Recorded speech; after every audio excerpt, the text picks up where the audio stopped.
Welcome to the Women Inspired Podcast, brought to you by Modern Well, a beautiful woman-centered collaborative workspace in Minneapolis, Minnesota. I'm your host, April Seifert, psychologist, entrepreneur, and self-proclaimed life experience junkie. Each week, I will introduce you to a different woman who is succeeding and inspiring others in one way or another.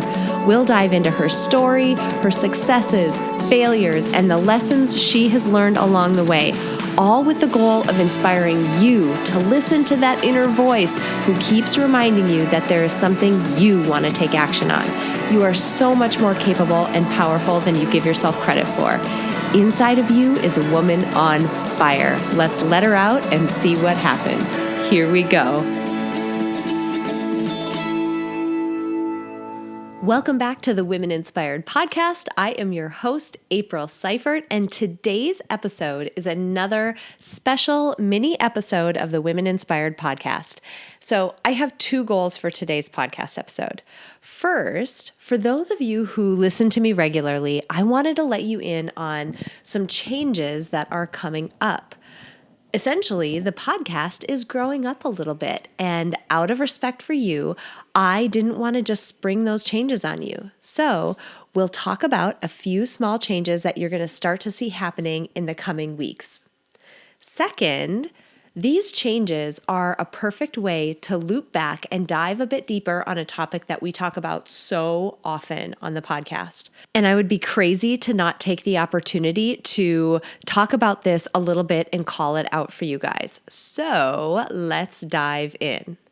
Okay, if you're a regular listener, you've heard me interview dozens of women by this point who have all tackled big goals.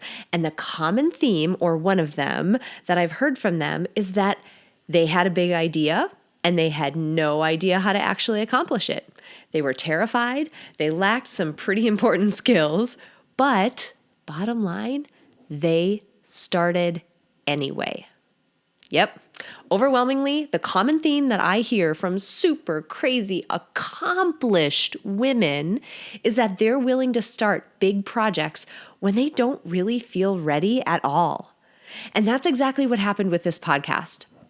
I noticed that nearly everywhere I looked, there were incredibly successful, amazing women who were accomplishing these big things.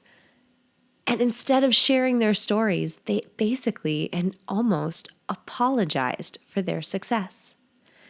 And not only is that bad for the women who are making big achievements, they don't even get to celebrate what they've done, but it's also bad for the rest of us who don't have the ability to learn from their experiences and be inspired about what could be possible for us. The thing is, people don't go after goals that they think are impossible. They don't go after goals, or they don't tend to, if they've never seen anyone like them ever accomplish that. So by holding these stories back, we're all missing out on that inspiration. Now, at the time, I was already a heavy podcast listener. I still am. I'm so addicted. I don't get in my car without a podcast on.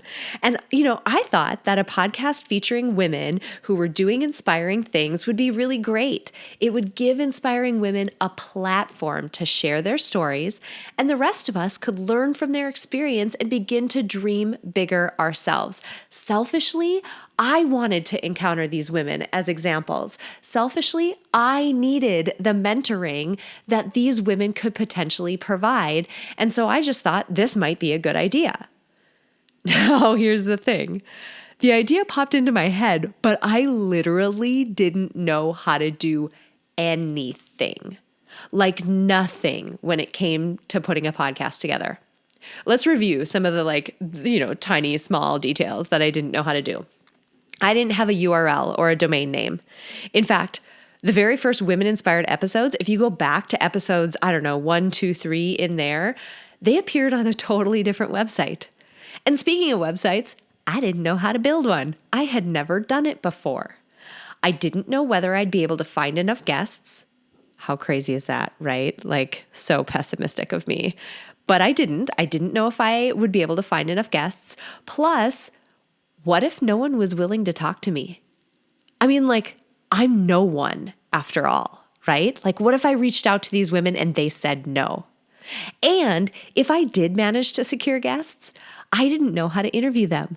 I had never done it before. I am not a journalist. I'm not trained in this. I'm a data scientist and a psychologist, and I don't do this type of thing for a living.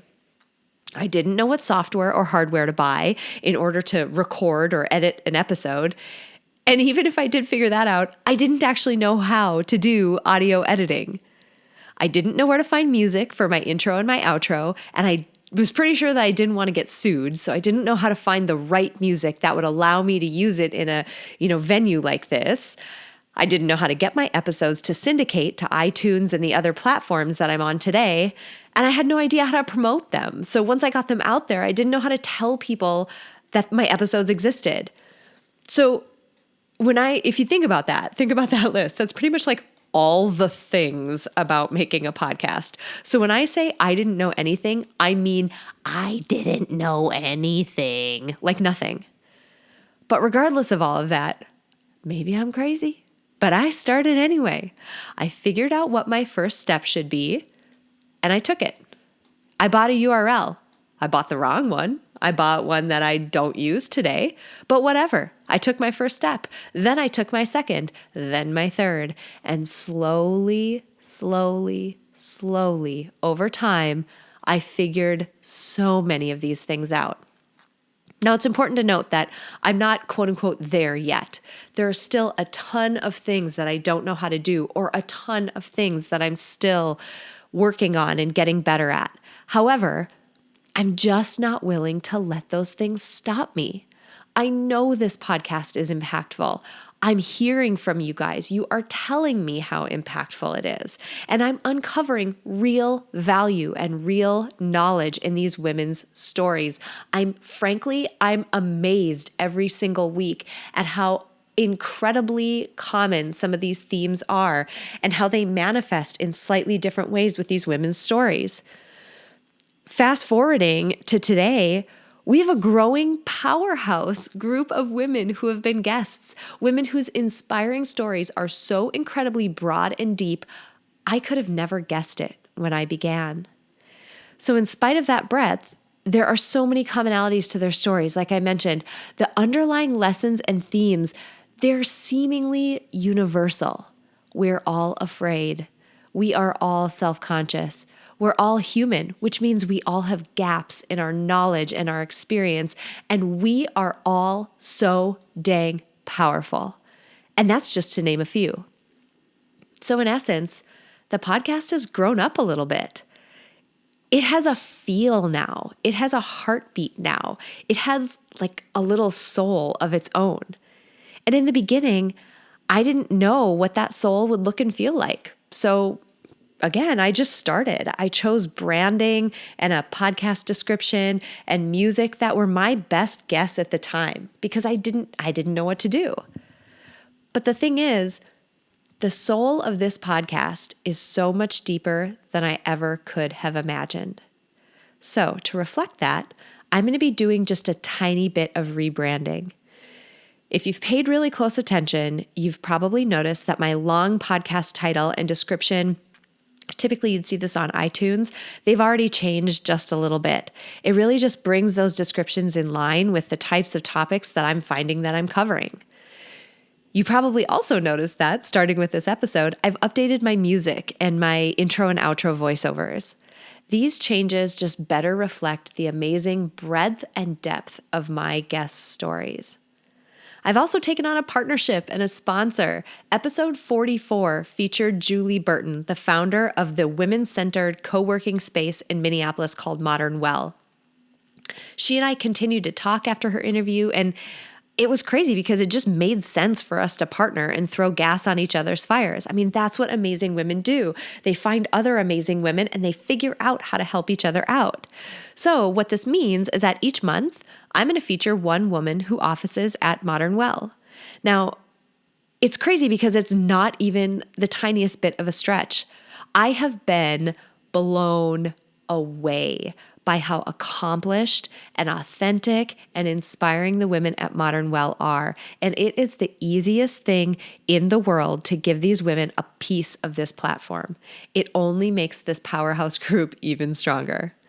So there you have it. The Women Inspired podcast is growing up and it's really taking shape. This podcast is something entirely different than it was when I began. And I mean, God, if I look back, I'm different than I was when I began. Go back and listen to the very initial episodes and listen to how guarded I was. Listen to how careful and scripted and polished I tried to be. I've just let all of that go. And going forward, I'm keeping myself open to the evolving journey that, we're all on with this podcast. So as you see shifts coming in the weeks and months, just know that it's just me behind the scenes intentionally aligning the outward face of the podcast with the soul that is becoming clearer every single week. Now, I hope this episode gave you some clarity and insight into this crazy evolution that's happened over the past year. And I hope this episode also shows you the real down and dirty details of starting a big project before you're 100% ready. I am a firm believer in just taking the first steps on big projects like this. There will always be learnings. There will always be evolution.